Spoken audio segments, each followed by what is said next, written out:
अस्सलाम वालेकुम। ये वीडियो मेरे पूरे पाकिस्तान के बहनों और भाइयों के लिए है। एक बात हर तरफ फैली हुई है कि मरीज़ को हस्पताल न लेके जाएं, कोरोना के मरीज़ को, क्योंकि वहाँ जहर का टीका लगा के मरीज़ को मार देते हैं। मैं कभी भी सख्त अल्फाज इस्तेमाल नहीं करता, लेकिन मेरे प्यारे भाई और बहनों, खुदा के लिए इस जहालत से हमें निकलना चाहिए।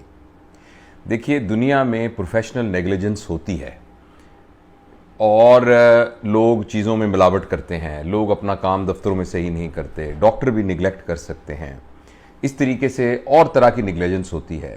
लेकिन कुछ नेग्लिजेंस ऐसी होती है जैसे जहाज़ के पायलट की नेग्लिजेंस होती है।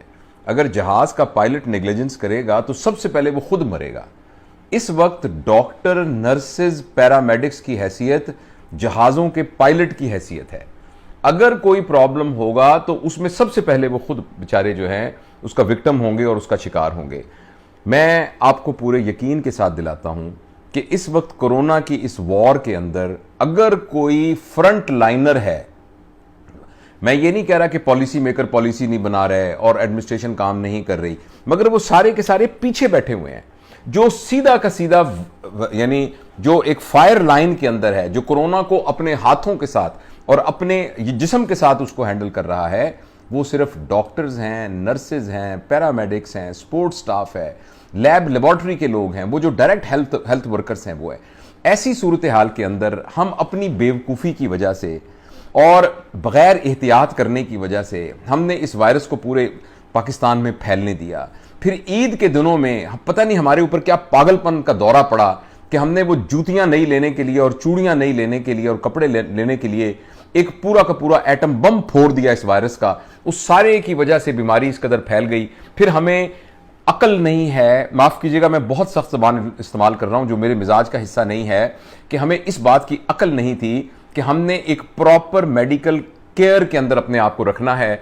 हमने उन पेशेंट्स को खराब होने दिया और उसके बाद जब वो पेशेंट सीरियस हालत में, टर्मिनल हालत के अंदर अस्पताल में आते हैं तो एक आम खबर होती है कि आईसीयू में लेके गए, अगले दिन लाश लेकर आ गए। भाई, उस वक्त पेशेंट उस स्टेज के ऊपर है जिस वक्त उसके फेफड़े बिल्कुल एक स्टिफ हो चुके हैं और वेंटिलेटर भी उनको सांस नहीं दे सकता। तो ऐसी सूरत के अंदर जो ये आजकल वाकयात हो रहे हैं कि डॉक्टर जहर का टीका लगा रहे हैं, देखिए, अगर आपने डॉक्टरों के साथ, पैरामेडिक्स के साथ, नर्सेस के साथ और तुम्हारे उन तमाम बहन भाइयों के साथ जो अपनी जान की परवाह किए बगैर फ्रंट लाइन के ऊपर इनकी केयर कर रहे हैं, अगर उनके साथ हमने इस तरीके का सलूक किया तो ये इसके बहुत ये अच्छे नतीजे इसके नहीं निकलेंगे, क्योंकि वो बेचारे अपना दिल छोड़ देंगे। आप यकीन करें, मैं चूंकि डॉक्टर हूं, जितनी भी वार्ड्स हैं, हर वार्ड के अंदर 8-8, 10 डॉक्टर बेचारों को कोरोना हुआ है। वो कोरोना कहां से हुआ है? अगर वो भी चुप करके घर में बैठ जाते तो उनको कोरोना ना होता। वो चूंकि अपनी जान को सामने रखकर उसकी परवाह किए बगैर फ्रंट लाइन के अंदर हमारे बहनों भाइयों की खिदमत कर रहे हैं और इस खिदमत करने की उनको तनख्वाह मिलती है। ये उनका फर्ज है, ये उनकी जिम्मेदारी है।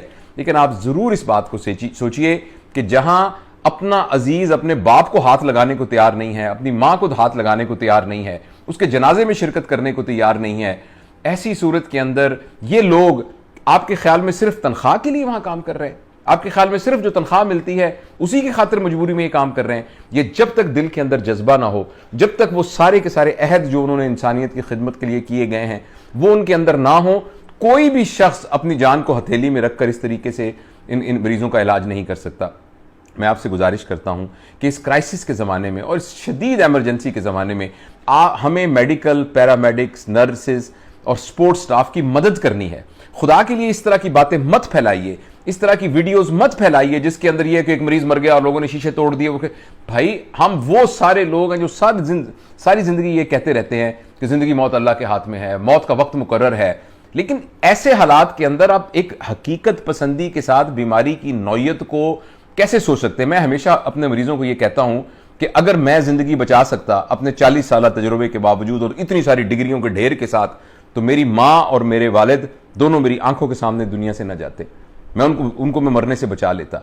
तो जिंदगी मौत तो इंसान के हाथ में नहीं है, अल्लाह पाक के हाथ के अंदर है। लेकिन डॉक्टर अपने तौर पर, ठीक है, कुछ लोग होते हैं हर प्रोफेशन के अंदर जो थोड़े बहुत ढिल्ले होते हैं, मगर अक्सरियत अपनी जान हथेली में रख के ये काम कर रही है। तो मेरे वो सारे बच्चे, मेरे तो ज़ाहिर बच्चों की उम्र में ही हैं, यंग डॉक्टर्स, नर्सेज, पैरामेडिक्स, जो आप सबकी खिदमत के लिए मौजूद हैं, खुदा के लिए उनका दिल मत तोड़िए, खुदा के लिए इस किस्म के कलमात उनके लिए इस्तेमाल ना कीजिए। खुदा ना, और हम इस वक्त तो वक्त है कि एज अ नेशन हमें यूनाइट होना है। इस वक्त हम तबकात में बढ़ जाएं, डॉक्टर खराब हैं, नर्सेज खराब हैं, फलां खराब है, फलां खराब है, सियासतदान ठीक नहीं है, फलां ठीक, यही तो वो वक्त है जिसमें कौमों ने इकट्ठे होना है और वातसिमू बिहब्लिल्लाहि जमीअन वला तफर्रकू वाली कुरान की आयत के ऊपर अमल करना है, ताकि फिर अल्लाह ताला की वो रहमत जो कुरान की आयत के साथ मुतल्लक है वो हमारे ऊपर उतरे। यही तो वक्त है जो इकट्ठा होना है। खुदा के लिए इस तरह की गलत बातें मत फैलाइए, और जो SOPs बताई जा रही हैं, और खुदा के लिए मैं आपके सामने हाथ जोड़ता हूं, मेहरबानी करके घरों में बैठिए, खुदा के लिए टिक जाइए, खुदा के लिए अभी शॉपिंग वगैरह छोड़ दीजिए, खुदा के लिए अभी बाजारों में उस तरीके से ना फिरिए, थोड़ी देर के लिए सब्र कर लीजिए, तो इंशाअल्लाह आप देखेंगे कि हम इस बीमारी पर काबू पा लेंगे। मेहरबानी करके इन बातों को ज़रूर अमल कीजिए। मैं बहुत ही दुखी दिल से ये बात कर रहा हूँ। मैं अपने 2 बेटों को, बल्कि 3 बेटों को, डॉक्टर मोहम्मद अरमगान जो कि one of the finest surgeon है, मेरा ट्रेनी है, वो मेरा बच्चा है, मेरे अपने बेटों की तरह है, वो जो है वो बहुत मुफीद इंसान है, हज़ारों लोगों को के उसने ऑपरेशन किए हैं, हज़ारों लोगों को वो सर्जरी सिखाता है। वो एक छोटे से कमरे में बेचारा क्वारंटाइन होकर कोरोना के साथ लड़ रहा है। मेरे जो 2 रियल बेटे वो उसके यानी क्वारंटाइन के अंदर हैं। हम खुद मतलब इतने लोगों को, अपने अजीज़ो अकारब को देख रहे हैं। इस सारे में हम सबकी एक कौमी जिम्मेदारी है। मेहरबानी करके घर में रहिए। यकीन करिए कोई जहर का टीका नहीं है, किसी किस्म का कोई जहर का टीका नहीं। जो कौन लगाएगा जहर का टीका? आपके ख्याल में किसी को जहर का टीका लगा के कोई रात को सुकून से सो सकता है? आपके ख्याल में इंसान इतना बेजमीर हो सकता है कि किसी को खुद मार देगा? तो इसलिए मेहरबानी करें, इस किस्म की अफवाहों से बचें, और इस तरह की कोई बात आती है तो खुदा के लिए उसको ना फैलाइए। ये वो वक्त है जहां हम सब ने इकट्ठे होना है। अल्लाह हमारी मदद करे।